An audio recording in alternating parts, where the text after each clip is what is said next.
Hey, it looks like I'm live. Welcome to Soul Fulfilling. I was trying to get the countdown. I don't hear the uh, anything, just that I'm live. So maybe our countdown did not happen. We were working with some technical difficulties, and for some reason, I'm right here in your face. So I'd like to say welcome to Soul Fulfilling, and I'll just sing the song myself. All right, so it goes like this. Oh, let me love in a holy, holy way. Let me love in a holy, holy way. Oh, let me love in a holy, holy way. Let me love in a holy, holy way. Oh, let me know that love is all around me. Let me know that love is all around me. Oh, let me know that love is all around me. Let me know that love is all around me. Come on into the room. My name is Rickie Byars.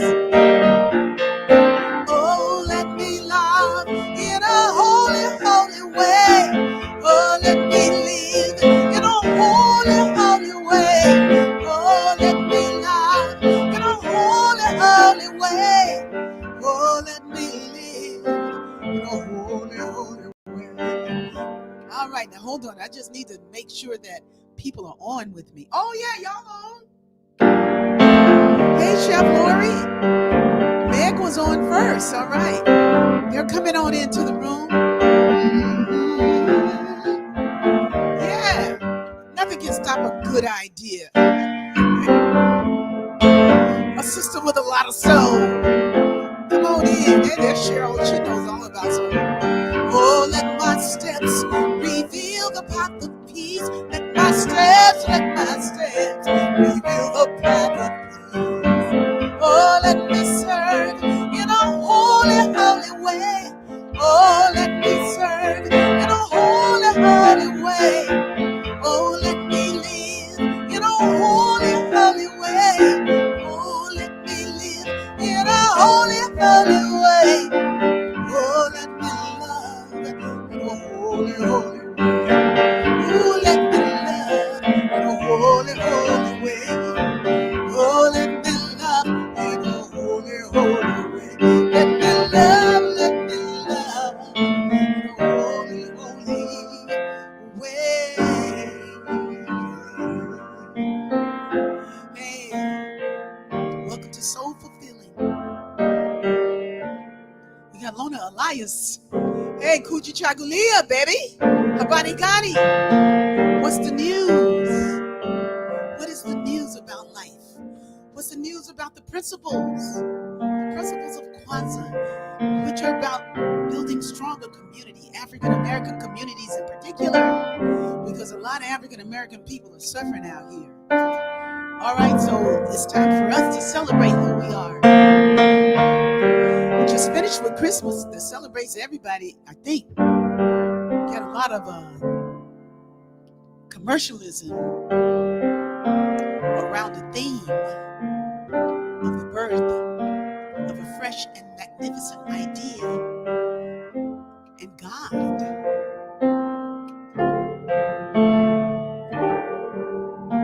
Sometimes you can forget that while we're opening up gifts and doing the things that we do this time of year.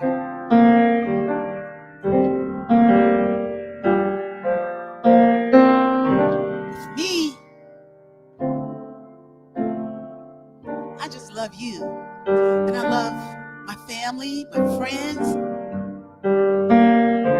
But I'm very much touched when you want your life to make a difference. When you live every day of your life to make a difference, to be the difference. And the beautiful thing about Kwanzaa is that it's built on the principles of something that is called the Nguzo Saba.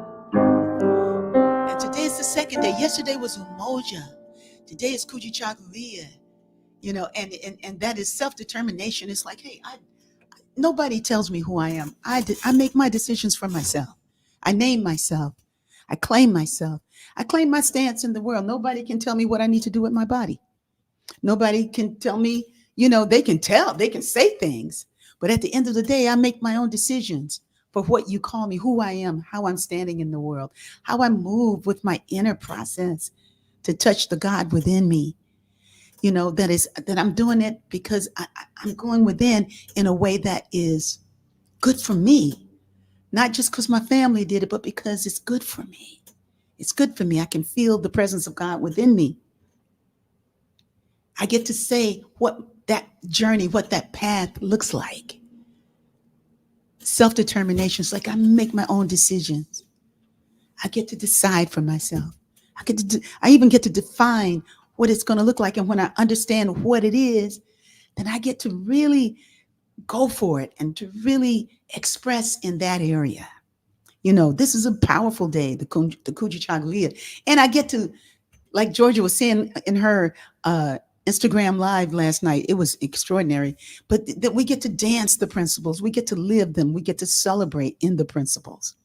And so tonight, as a guest, right smack dab in the Kwanzaa season, here comes the queen of sustainability. This the queen of green.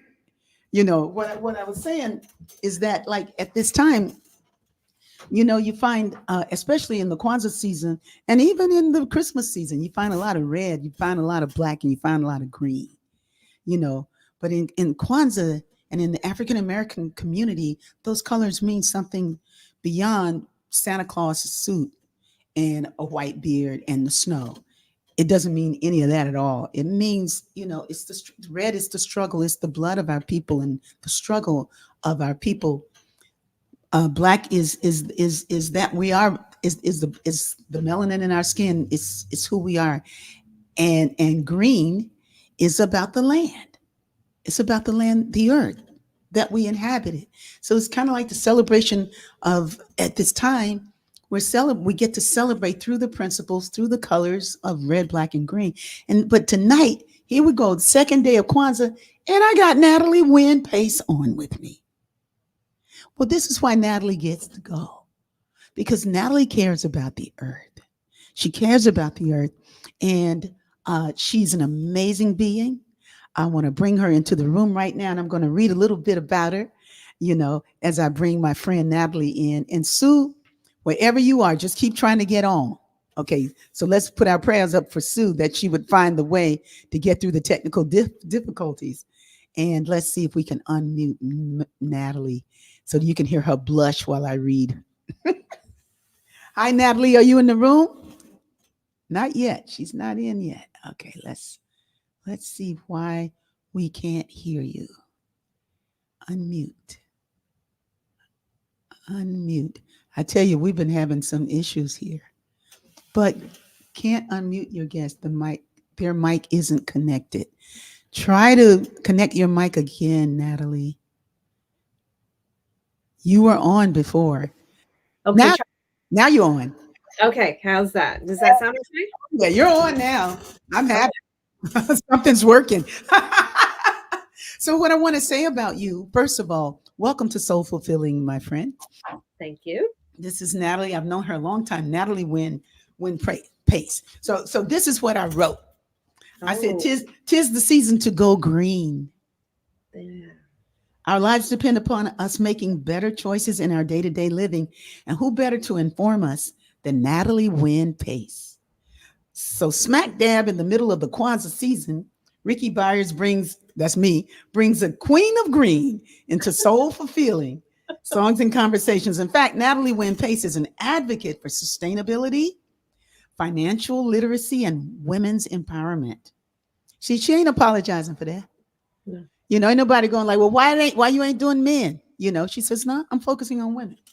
So, folks who have a problem with Kwanzaa, it's like, well, why don't it include everybody? Because Black people is the one that need to include. That's why. Okay, back to Natalie. She is the co-creator of the Earth Gratitude Project, which features sustainability tips from the most respected experts and visionaries on the planet. Her latest book, The Power of 8 Billion, It Is Up to Us, is an Amazon bestseller. Now, this is her book. It's really beautiful.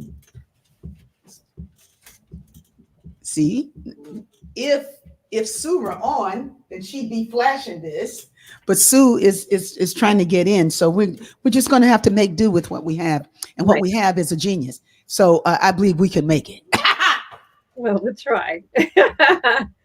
Yes, it's because we're interested in learning how to love our planet. Yeah. Because in loving the planet, we love each other. You know, if we're talking about loving each other, the planet's got to be included. Yeah, and the animals and all the things that, we kind of take for granted, right? Breathing, clean air. Like if you go for a walk in your neighborhood and you're behind a bus that's spewing a bunch of crap at you, Ooh-wee. you get it a little bit more. And I think that's what a lot of us do. What I'm encouraging us to do, I saw this, makes it very simple. Consider the source and consider the afterlife of everything you do. Like even before you turn on a light, where did that come from? Like, did that come from a coal plant? And if you're in Virginia, it did. Guess what? If you're in Hawaii, it came from them burning petroleum and coal, 75%. Mm. So then once you start knowing these things, everything, kind of like Kwanzaa, empowerment of your culture, empowerment of women, it all starts with understanding things in a different way, seeing things in a different light, kind of just it's like a child would see it, Mhm. it's what they say in the Bible, like you have to Mhm. see with a child's eyes, Yes, you know? yes. Well, speaking of the way a child would see it, it was a conversation I heard with Gary Knoll on a KPFK radio program. KPFK is another of the Pacifica. We have a Pacifica radio personality that's on the thread with us that was on last week, and that is Lona Elias. But I was listening to Gary Knoll, who was an advocate of sustainability. I don't know, is Gary still with us? Is he still alive, Natalie? Do you know? I do not know. I don't know, but Gary Knoll was at the time was talking about he was talking about fossil fuels, Yeah. and he was saying he said if you are recycling and you are saving your plastic bottles and Yeah. trying not to use them, Yeah. he says, and you're doing, and he went down a list of things, and you're doing this and this. He says, he says, that's good. He says, but if you're driving an SUV, you might want to reconsider that. And this was before the hybrid cars. This was right at hybrid. Well, there was an electric car that was killed. When we know some of Natalie knows about that, but a lot of people don't. Wow. But the beginning of the hybrids was the Prius, as I recall. Yeah. And at that time, at that time I had a Pathfinder. This was in the 90s, and he Yeah. was saying this, and he said, if you're driving an SUV, then you might want to look at that part right there. He says, it's good that you're doing all the other stuff. He says, that's the beginning. But if you're driving an SUV, that's where using fossil fuels is it's a big deal. It's a It's a big deal. It's a Yeah. huge, and it, because I heard somebody say it, because I wasn't aware of it. I wasn't aware. I went and bought a car because it looked good. My children were growing, their legs were getting longer, and they probably complained too loudly just because they wanted to see me with another car besides that little 94 Corolla I had that was Yeah. paid for. Yeah. Yeah. But I did get the Pathfinder, and we loved the car. But once I heard that, it was like, mm-mm. Because it's part of my life. Something about the way I take in the world is that once I hear it, once it's like, who knows it, who feels it knows it. Once I could feel what he was talking about, then I Yeah. could make a different decision. You Absolutely. and you bring things to us, Natalie, all the time. First, I think Knowing. I met you as talking about economics and financial literacy, but then it became about sustainability. And so I want to talk about, because you do it all, but when did you become fiery about the planet? I would say 2002. So I was attending an economics conference. Dr. Stephen Chu, who became the Secretary of Energy under Obama, was speaking and showing us about planet warming. and I just went full bore on it. But also in 2002, other people were getting interested in it. So, Mhm. if you might remember, in my newsletter, I oftentimes would feature other writers. And so, they would show me their article they wanted to do, and it would be based on a concept. And I said, no, we don't write about concepts in our in our newsletter telling people to invest in a drawing of an electric vehicle. Like at that time, little known fact, my first book, Put Your Money Where Your Heart Is, I wrote it in 2006. It was published in 2008. It features the Tesla Roadster in it, right? So Mhm. I would go out and I would test drive the electric vehicles, and there was the Tesla Roadster that could beat a Porsche in a race, to 6 minutes and get to 60 in under a few seconds. And then there were all these golf carts. So I felt as though it was important for me to travel around and to actually kick the dirt on all of these various things. How does solar really work? And what about which electric vehicles actually work and which are golf carts? The first platinum lead rated home in the United States, which happens to be in Santa Monica. Why is it platinum lead? And how expensive is his electric bill? He pays $35 a month on his electric bill because it's solar powered and it's energy efficient. Mhm. So, I just decided at that time, to me also, you can save thousands of dollars every year with better energy choices that are also good for the planet. So Mhm. for me, sustainability and financial literacy, they were one and the same. Mhm. Also, my first book is called Put Your Money Where Your Heart Is. Well, my heart is with the planet, right? Yes. So I want to make sure I'm not profiting from polluters, Right. right? And that's Yes. another piece of it. So I think that, we want to make sure that we divest fossil fuels from our lives as much as possible. Mhm. And then B, we want to make sure that we are not giving them the money to continue to do this. Mhm. Mhm. We don't have to have plastic made out of, did you know that over half of each barrel of oil goes for plastic and polyester? Did you know that I know the person whose father created the plastic bag? Oh boy. I know. And he was, and back then, look, I'm happy I don't have to gallop my horse to New York City, so yes, fossil fuels have helped to make our lives a lot more convenient. You know what I Mhm. mean? Mhm. Mhm. But at the same, and so back then it was probably considered this great big breakthrough. But what we've got now are these oil and gas companies. Exxon, so a large portion of their projects come from plastic. Oh man, it's Single-use and plastic. then and then when you use plastic and don't reuse it, I mean, I wish I couldn't use it at all, but sometimes I'm. Oh wait a minute, I hear echo. Sometimes I'm at the I go to the store and I'm not prepared. I Yeah. don't have my bags with me, but I try my best, and then when I get them, I use them over and over again. Yeah. But I have friends in Hawaii that just will not. I mean, they will wash the bags out and use them over and over again, and because they say that the plastic is choking the fish, and they really are. They're gung ho on the plastic bags, and I cannot quite do their protocol. Well, I you get every year I think, because I have a challenge for myself that every year I'm going to reduce my personal footprint by Yeah, 30%, right? I like that. The first thing I did was transportation. So like for me Mhm, now, when I think about going somewhere, I think, can I walk there? And then I think, if I can't walk there, can I ride a bike there? And then if I mhm, can't ride a bike, can I take public transportation there? I've actually mhm, taken public transportation over to see you twice, and you're mhm. not close to Santa Monica. Yeah, yeah, I'm quite a distance. Well, I don't know. You get on that Wilshire bus, it takes you right down there.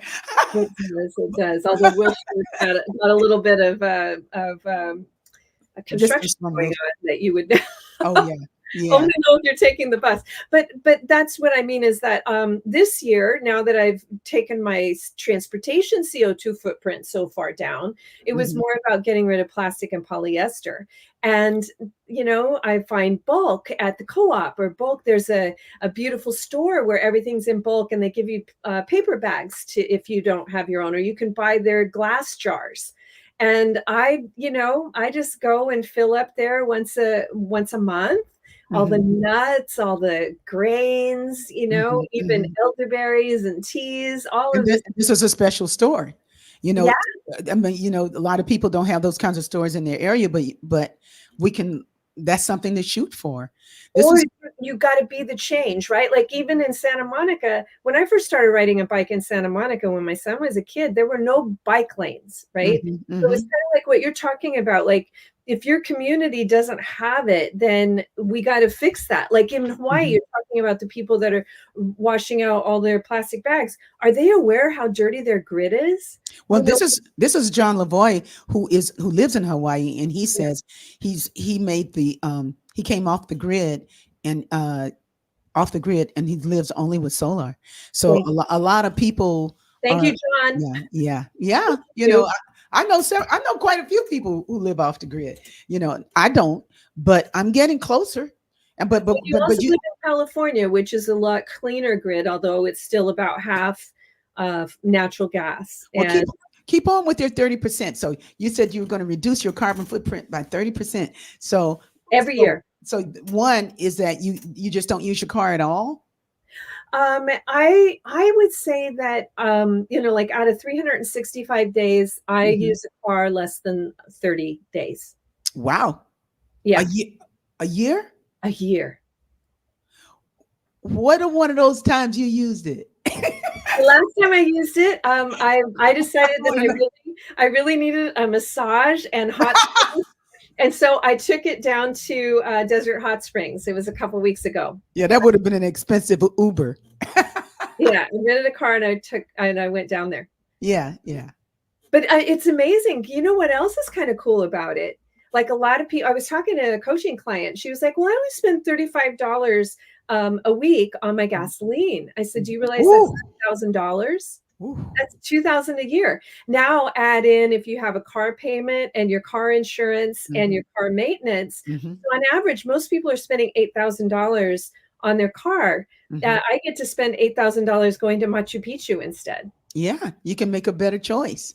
And Although that, of course, has a carbon footprint too. So, I mean, I'm even more mindful about, it used to be that if I got called to Europe to go look at a sustainability project, I would just mhm, do it. Now I'm very mindful about, okay, if I am going to go to Europe, then I have to mhm, do all of the people at the same time in the same 2 month period. And mhm, I'm going to mhm. start on the East Coast, Yeah. so I'm extending it so that I'm having less time flying as well.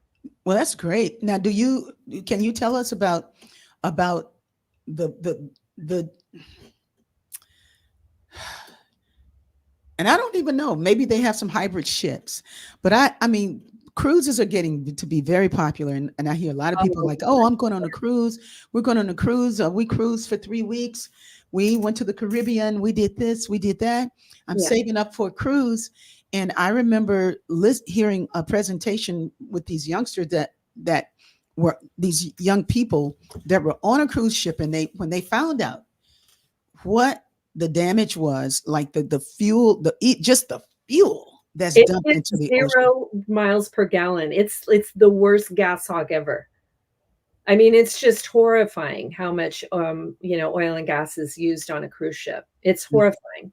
Mm-hmm. And And also, I don't know, like I went on a cruise once a long time ago when I was married because my husband thought, "Oh, well, everybody will have fun. The kids will have fun, the grandma will have fun," right? mhm, To mhm. me, it felt like Vegas on water. And But some people like Vegas on water. I mean, I'm not one of them, but I some what I'm saying. Some people like really love let's standing go in to line for Vegas. that food. Go to Vegas or go to water. Like, you know what I mean?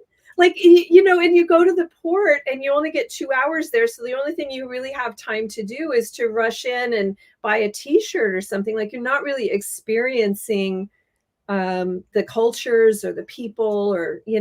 But if you've never been anywhere and you go on a They boat, try I to mean, make it sound so cheap. yeah, some people they're not well traveled like you are. Well, They what I mean, I think a lot of people are making that choice because they make it sound so cheap.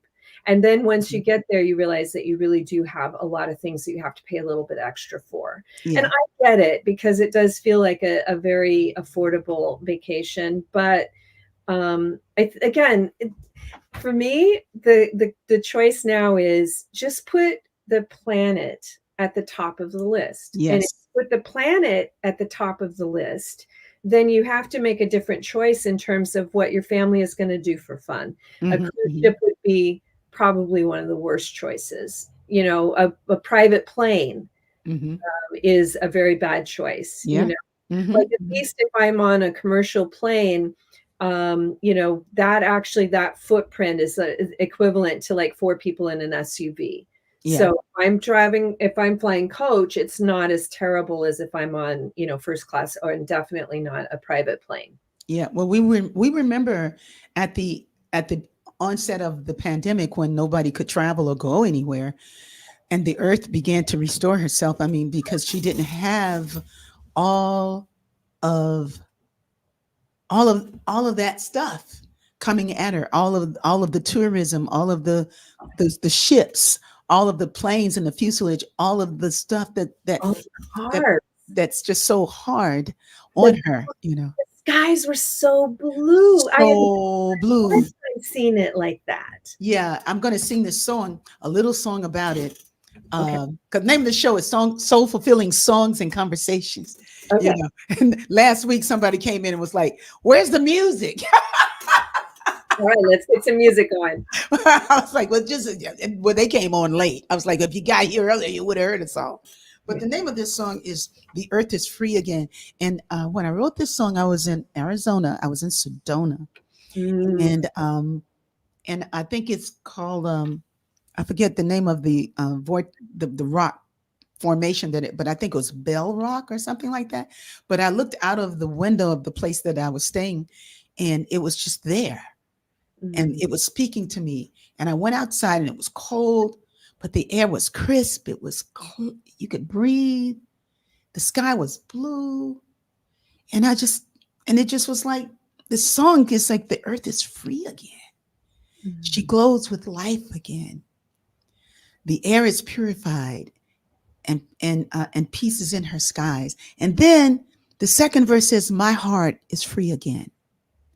mm, It glows with life again. My thought is purified, and peace is in my eye. And peace is in my eyes. Peace is in my eyes." And the song sounded, may have sounded ridiculous at the time that it was written, because the Iraqi war was going on. So much was going on in the world, but there was this vision of the world at peace that was mm, coming to me. And then, so when the pandemic happened and nobody was going anywhere and the sky got clear, mm. people were hitting me up going like, the earth is free again. People who knew the song, Oh, who goodness. knew the song. And the Yeah. song, I'm just going to sing a little bit of it because it's kind of high. It's out of my range.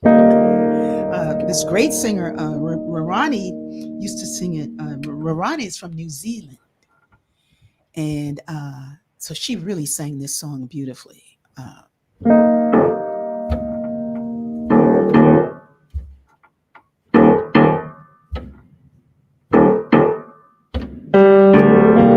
The earth is free again. The earth is free again.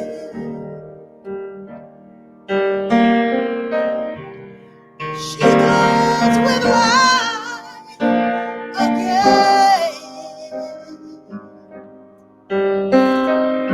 She glows with light again.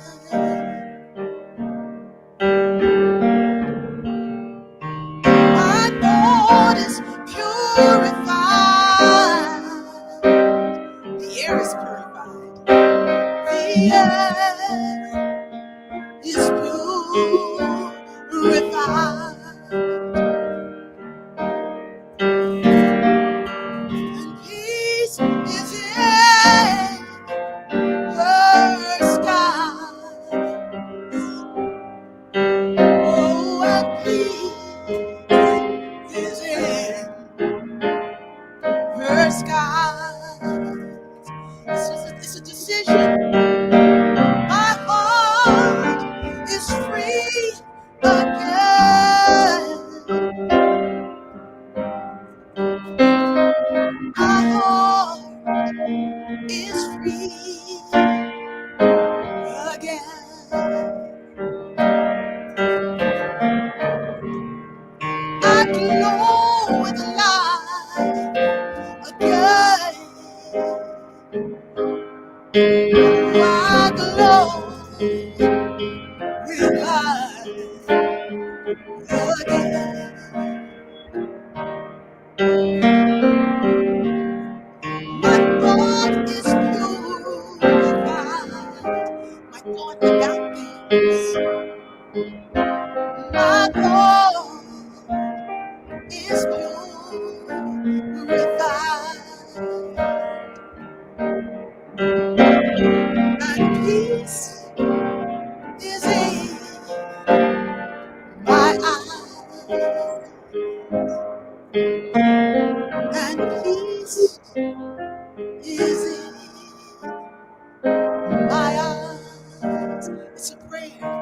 It begins here. The things that we care about, the things we're interested in, it begins here. It's calling the shots. There's some things that you cannot do about other things in the world, but it's something you can do about where you are. We can love the people around us. We can care about the people around us. We can take care of the people around us. That's a good start. That's a good start as we do whatever it is that we think we can do to make it better wherever it is in the world. Because in the world, there is suffering in the world. There are wars going on right now. All those bullets polluting the earth, all that, all those, everything Yeah. going on, And unless you're Holly Burton, unless you're willing to go to jail by not paying no taxes, and they're gonna throw you in jail, and it's like, well, what can I do? And what Natalie has done is written a book about things that you can do, the things that you can do to exercise the power that you do have. This book is The Power of 8 Billion. The Power of 8 Billion. It's up to us. And yeah, I mentioned if every single one of us reduced our CO2 footprint by 30%, we get where we need to be. Ooh, okay. It's powerful. Now, I know a lot of people that are very high profile, and they'll say, well, it's all the corporations, and they're trying to tell us that we should do things differently, and then they're just going to keep polluting. But the truth is, we're their customers. And when we stop buying their crap, yeah, when we make other choices, then they either fail or they fix it. That's it. And so we have to understand what power we have. If we stop buying their crap and allowing them to use our pensions and our retirement plans and our insurance policies to fund their projects, when we stop doing that, when we take our money back, we take our power back, and we say, nope, they have no choice. They have to change. So I think that's the message of The Power of 8 Billion. It's up to us, is that we hold power. Yeah. We hold it. Are we claiming it?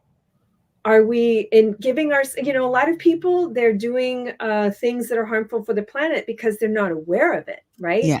So like, this is something that was completely maddening to me. You can be the best recycler, and the fact of the matter is that only 9% of plastic gets recycled. So you have to, if you really want to make a difference, and that, you have to stop using plastic. You said only 9%. Less than 9% gets. That was one of my questions. Is there a point to recycling? Does it really go toward, do the facilities really recycle the stuff that we are taking the time to go like here, here, here? Well, plastic is the worst, less than 9%. Paper gets recycled a lot more. But I will say this, it used to be the 3 R's. It's now the 7 R's, right? And recycle is at the bottom of all of those. It's like refuse, rethink, repurpose, all of these things. So again, once and then you just look for the solutions. You look for the ways that you can do it differently. Can Yeah. I go and buy in bulk and take my own I'm even now, I know I'm so annoying to everybody, right? Like there's a Well, yeah, well, but that's okay. You got 20 people strong who are not annoyed, and there are others who are not coming on. These are just the ones that are making comments, but there are people that are on, and we're learning. The thing is, and that's what I said tonight, is that we're here to learn how to love the earth. You know. I'm constantly learning more from, and that's why I Mhm, do go and meet with the people that I meet with, right?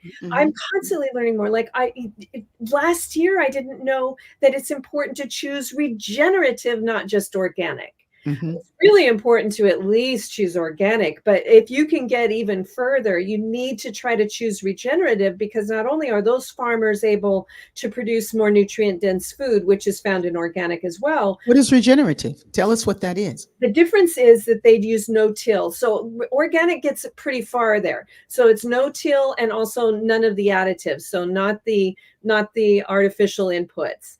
Mhm, By the way, we have even Republican farmers that are doing this, and they are saving millions of dollars because they mhm, don't have to buy the expensive chemicals and fertilizers that actually poison our food and our soil. mhm, Plus, because they're using no-till, it sequesters carbon. So there's the potential, rainforests get talked about all the time, and it's really important that we keep our rainforests to help, kind of turn our CO2 into oxygen.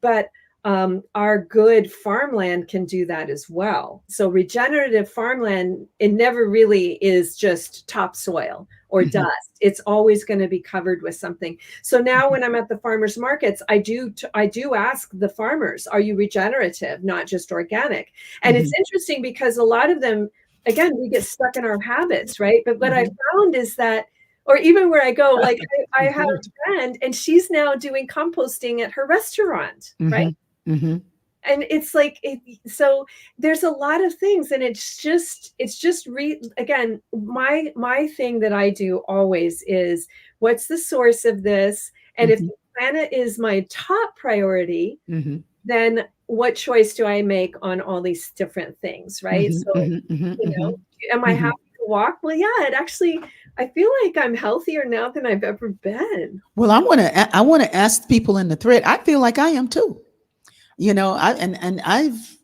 I've been on this journey a while, just living by the good that I know. And Yeah. every time I learn something, like tonight, I learned something new. I always buy organic. I never ask about regenerative. Every now and then I'll buy local, from farmers that I know Yeah. that are here, rather than buy organic from Peru, Right, you right, know, but most of the time, but I've been doing this a long time.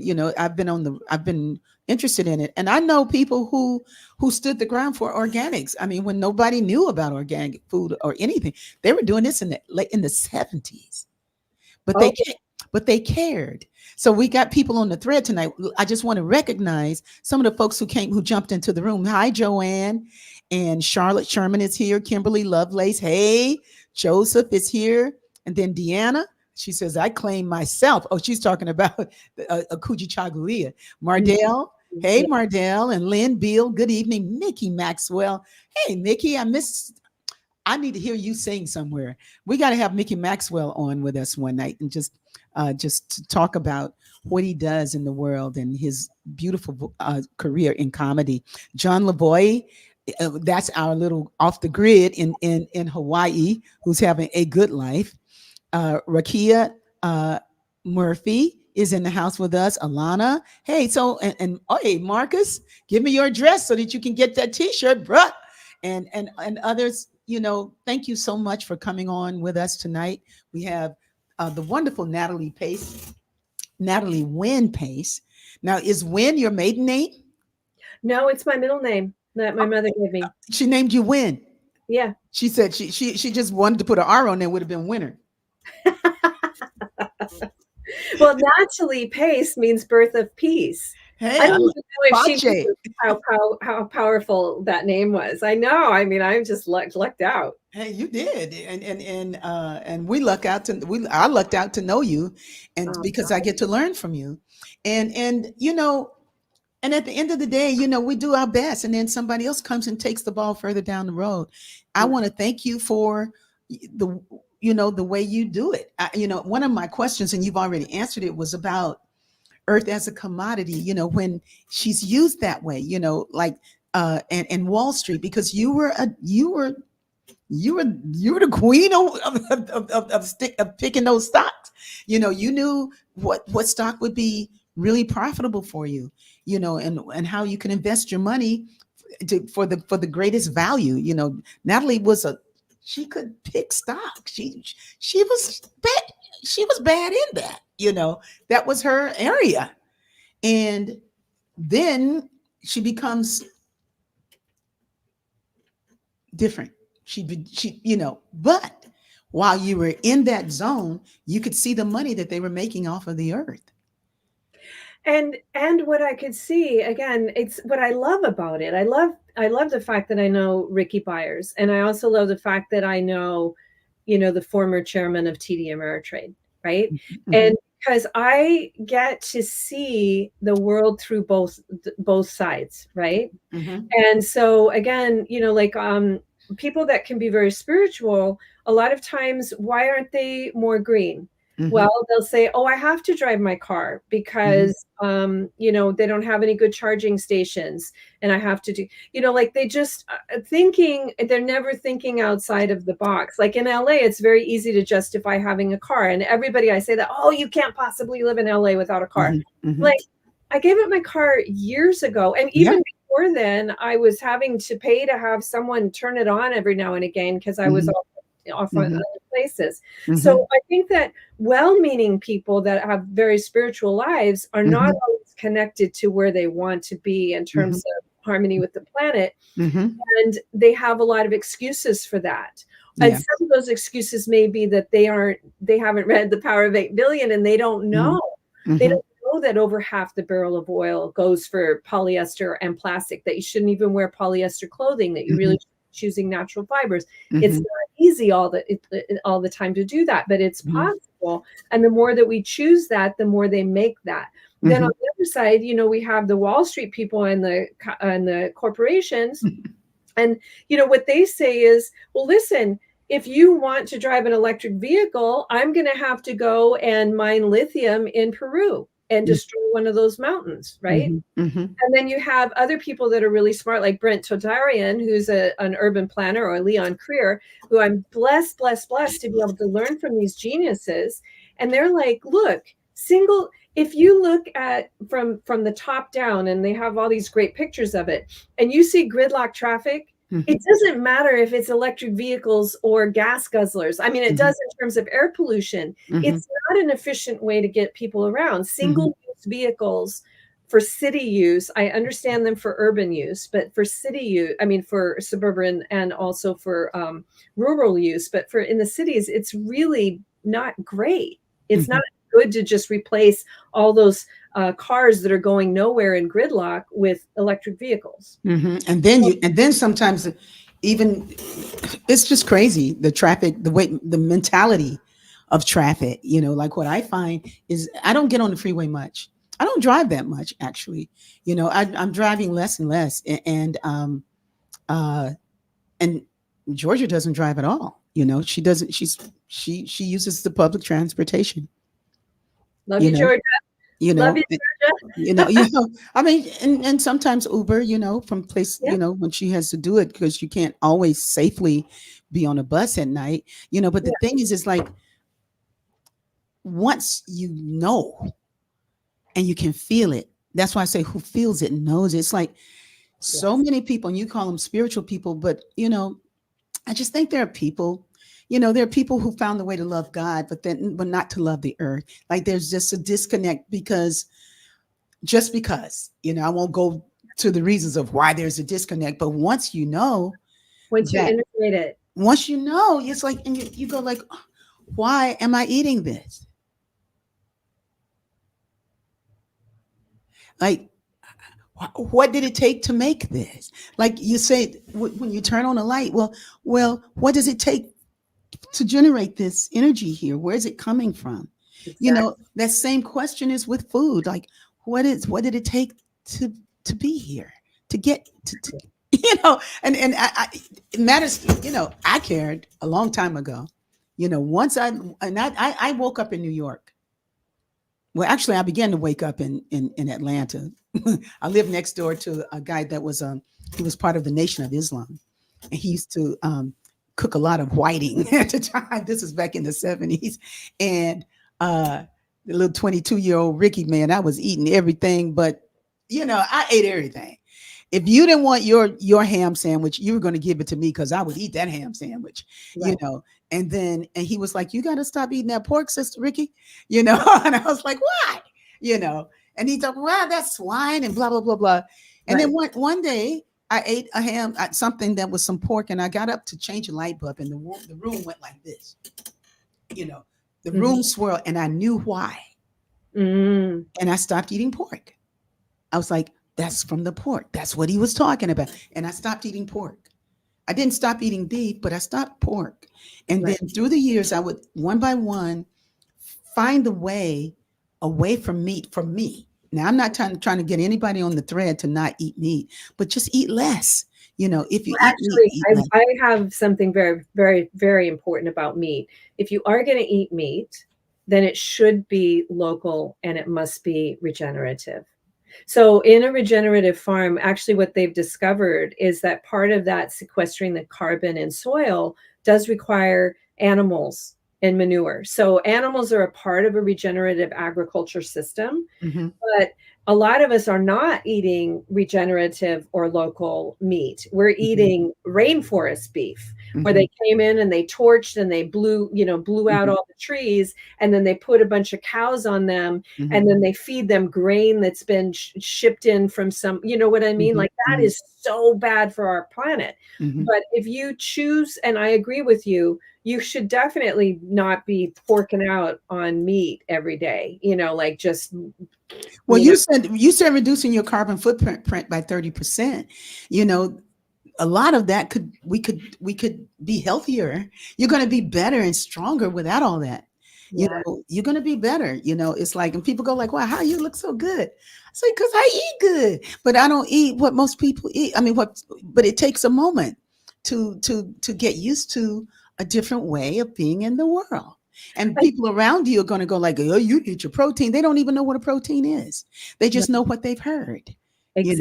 Exactly. And also there's so many great examples of people doing it locally. Like, we saw what Ron Finley became famous because he decided to grow his own food in the verge between his, the sidewalk and the street, or Compton Community Garden, which I've been trying to put you in touch with a lot because they have regenerative gardening, and they actually have gleaning beds and are able to feed the underserved families in Compton. Like they were essential during the pandemic. Hey, if I can find some people that ain't in Compton, that's a little closer to where I live. As a matter of fact, I tried growing in my own backyard. Didn't go well. But let me tell you what went well, because to me, there's another conversation also about the earth and who she is. Right. About plants and what they know and how they care for us. Like, it's not just a bird that's just up there chirping. The bird is giving you information. When you care, you might not understand it at first, and then sometimes you can. It's like I was really trying to grow some stuff in my backyard. Right. I didn't do well with it, because first of all, it was placed in the wrong place. It was near the electric meters and stuff. By the way, I do have solar panels, and we do have that, and we just upgraded to all electrical things. So it's not like we're off the grid, but but we're no, that's huge. That's huge. I still have grass in the front yard because the grass in the backyard is gone. Well, let me say a couple of quick things. First off, they offer free gardening classes at Compton Community Garden from a master gardener. He's aging, so you got to get in there now. He's brilliant and a genius. Also, there are nonprofit organizations that will come and take the grass out of your yard and put in gardens and do it all for you. that's in San Diego, but maybe it's time for them to start up where you are. I'm not putting no garden. I'm not putting a garden in my front yard. I'm just not going to do that right now. But I had a garden in my backyard, and I know what it takes to do that. And Yeah. and it's a learning curve, but I can learn. But what's happened? What I want to tell you about the plants, though, Natalie, I want to tell you about this, and everybody might want to hear this. But what's happened in my backyard, because they saw me trying. And I did contact the people, the compost people, and they were supposed to get back to me about sampling my dirt and giving me a test, letting me know what minerals it would. But there was a breakdown of communication, and I tried twice, so I'm going to try again. But in the meantime, my banana plant actually gave bananas. Oh my goodness. I mean, delicious bananas. And it takes 2 years for them to make it. But man, they're great bananas. They taste so good. Oh my And goodness. then in the back of my yard, because I don't have grass anymore, but in the back, all these years I've been here, has been a bush that gives these berries that I thought were poisonous. I Uh-oh. don't know why I thought they were poisonous. Right. I guess too many times where you go, somebody eats a berry and they go like, "Oh, I'm dead," But Yeah. but what happened was they're called lily pillies, Never heard of them. and right, and Yeah. but the lily pillies are incredible and they're edible. There's an app called Merlin that you can get, and with Yeah. Merlin, you take a picture of a plant, you want to know what it is, Yeah. and you take the picture, and Merlin tells you what the picture is, or it puts you in a chat room where you can find out from different people. Right.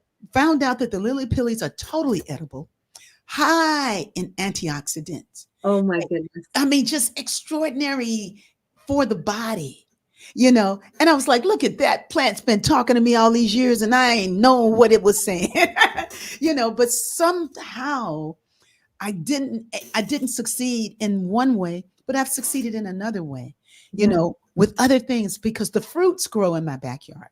Fruits grow in my backyard. So I'm just thankful that I have a backyard, that I have enough to share, and I'm learning how to make the most of what it is that I have. Cutting down on that carbon footprint by 30%. I think I'm getting, I don't know how to qualify. How do you know how much percentage you're cutting back on? How do you gauge that? Well, like for me, the transportation is the biggest CO2 emitter, right? Mhm, mhm. So that's someplace, but for some people, if you're commuting, maybe you can't do it. But let's say you wanted to cut back on 30%. Can you go to your employer and work 2 or 3 days from home and only drive in 2 days? Now, obviously, that's not going to be available for somebody, for everybody. There might be people that they just have to go in and they can't take public transportation for some reason. Mhm. Then maybe you look at some of the other areas where, right, like maybe you go, okay, now I used to only eat rainforest beef, and now I'm gonna reduce it a little bit. I'm still gonna Mhm. eat meat, but I'm gonna eat only regenerative and local. Mm. I'm going to go for regenerative local produce. I'm going to start going to the farmers markets. So yeah, I don't think that you want to get too obsessed about like doing the math and making sure it's 30%. But like for me, I reduced my transportation CO2 footprint by 90%. If I Mhm. was driving 365 days a year years ago, and Mhm. now I'm only driving about 30 days a year, that's a big reduction right there. Yeah, yeah, yeah. I think That didn't I've happen reduced a lot. overnight, but Mhm. again, so you just, and you're going to have to rethink your life. You can't live your life exactly the way it is right now and reduce Mhm. your footprint by 30%. Mhm. A lot of Mhm. us need to start composting, and thankfully the cities are making that easy. Some of them Oh are yes. mandating Oh it. yeah. Oh yes. I love those little buckets they gave us. Where you save the scraps and what have you. I mean, it's Yes, like our garbage has gone down way. I and mean, that's huge, you because know, actually food creates methane, which is even more lethal for the atmosphere than yeah, CO2. yeah. So yeah, that's a big deal. So again, I think it's just A, getting aware, and then B, getting brave, and then C, placing the planet. Look, the planet can do well without humans. It knows how to get rid of species, Oh yeah. Oh yes, it really does. you know. Well, I'm going to bring in another book on our discussion tonight, and I thought of this because we need to change our relationship with the planet. And so this is the 7 steps to successful relationships by Keith and Mara Leon, who are often in the thread. So, the first thing is an intention, knowing what you want. And it lines up right with what Natalie is saying. You want to claim some kind of way that you can make a difference. And everybody on here knows. So it's not like you haven't heard about the shape of our planet. I mean, I was talking to my brother yesterday, and he was saying about he lives in North Carolina, and he says, yeah, it's warm out here today. I was like, oh, I said, well, I said, oh wow, that's so good. He was like, no, it's not good. Yeah. He says it's too warm. It's not good for the plants. It's not good for the earth. And here's a person that was in the military. Yeah. That was a high-ranking officer. Yeah. That now gets it. That now gets it. So anyway, they say the first step is intention. So maybe tonight, I don't know, maybe we can intend to keep doing better and not feel beat up on. It's just like, okay, where can I start? Exactly. Where can I start? And like, I mean, if you're going to eat meat, well, maybe you take the bus. And then activation, write it down. This is, write down what it is that you're going to do. Or I got one that I will not share here, but baby, woo, it's the next step. And you mentioned it when you talked about the way we spend money on insurance and different things, and then they take the money and then reinvent, release, letting go of control. Now, I don't know how we can make that work in there, but you just do the best you can. Action. Well, maybe it's more like, look, when you get your mind and your heart leading, and especially if it's based with wisdom, yes, it's like you do release. Like, I mean, I know that you are very, very strong in talking about how we can release to God.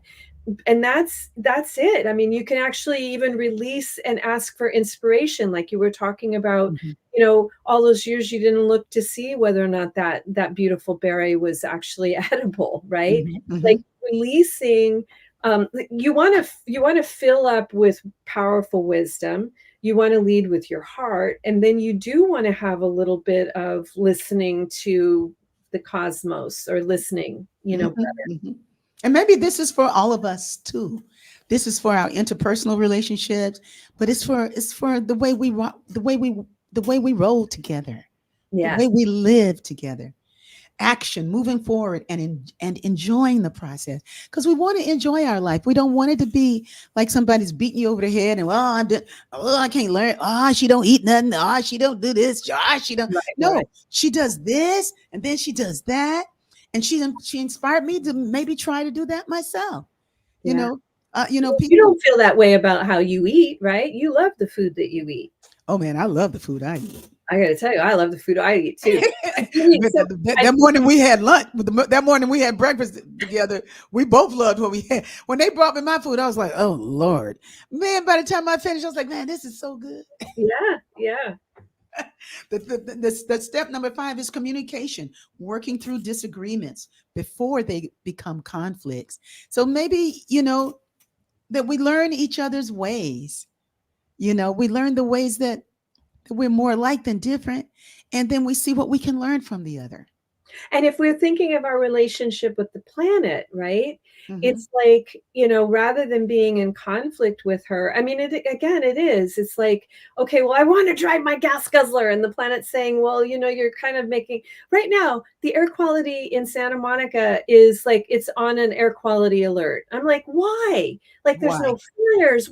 It's got to be just the cars out there. So it's kind of like, it's partly releasing that, but it's partly understanding that our relationship with the planet, we do have to listen a little bit better to her. You know what I mean? We do have to let her weigh in and tell us, hey, this is actually, it's harming you more than, as much as me, because you kind of need fresh air to breathe. You need healthy food to eat that's not doused in poison and is nutrition deficient. Yes, yes. Did you know Sonny Chayez? No. Sonny had a show on UBN, and Sonny would never drink any water out of a plastic bottle. I didn't either, you Yeah. know, and it's not something that I enjoy doing ever. And Yeah. if I'm drinking plastic water out of a plastic bottle, it's because I'm up in the desert and I didn't come prepared. Right. You know what I mean? So maybe three times within a year, I might be doing that. But most of the time, I just and Sunny, she just says what she's going to do, and bam, she does it. So his Yeah. shout out to Sunny who modeled that for us, and Good and, girl. and eventually, we start we never had plastic bottled water in our music ministry when I was at Agape. We stopped once I learned. I was like, we're done. Good. The bookstore still bought it, but we didn't buy it from them. We didn't want it. And Exactly. then somebody showed up and gave us metal containers that we could use. They gave them to us. See? Sandy. See how beautiful that is though? You got the intent, you got the wisdom, you made the intention, you took action, you put it in writing, Right. and then the universe said, "Oh, and here's some beautiful gifts for you now." Yeah. And the last two, because we got to go, is integrity, all being honest and keeping your word. So when you say you're going to do it in regenerative, and find out how find out the questions to ask. I didn't know. I didn't have the language about regenerative, but I learned something tonight, and maybe some people on the thread learned something too. And then appreciation, being grateful for Mm, what you have, being grateful. And this is 7 steps to successful relationship. Well, how about we start with the earth? how about it? I'm there. Hey, thank you for joining me tonight, Natalie. Did you have fun? I did. And thank you for the beautiful songs. I always love hearing it's so beautiful to hear you sing. Thank you. And remember, it's not too late for us to turn it around. It's not too late. If you start right now, taking the steps that you can in the ways that you have available to you, wow, it makes a big difference in the world. It really does. And I invite everybody in this season of reflection and giving and celebrations. Let's celebrate that we can make a conscious decision to do better. I And want share it with all of your social media friends, and then we can all do it. to and share it with all yours. I'm learning so much on social media about how to use plants, banana peels to soak them for your plants, just the way to use what we already have. You don't have to be buying stuff and it's pesticides and different things. You can use what we have. Let's just learn. It's here for us. Yes. And I just give thanks. Thank you, God, for this beautiful, magnificent earth. To me, it's the most gorgeous one in all of the galaxies because it's the one we're on. It's the one we're on. We landed right here in the heart of heaven. It's pretty spectacular play. It's spectacular. And let us just let it love us and continue to love her. Oh, yes. Thank you, Natalie.